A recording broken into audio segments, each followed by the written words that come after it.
কোচি মানুষের প্রার্থনা আন্দোলনের শত সহস্র প্রতিবাদী স্লোগান কিছুতেই মান ভাঙেনি।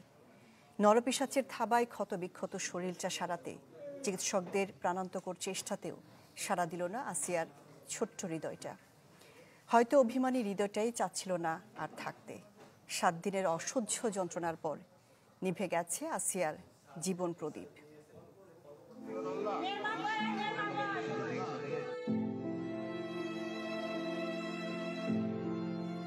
অবশেষে বর্বরতার কাছে হার মানল ছোট্ট আসিয়া। মাত্র 8 বছর বয়সে ধর্ষণের নির্মম অভিজ্ঞতা নিয়ে বিদায় নিল নিষ্ঠুর এই সমাজ থেকে।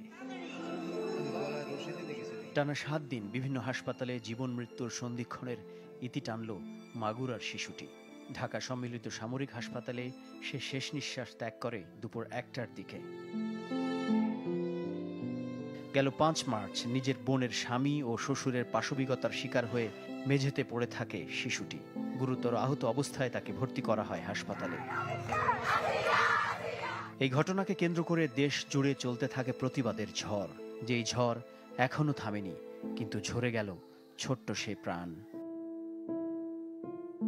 মাকসুদুন নবী, চ্যানেল 24, ঢাকা।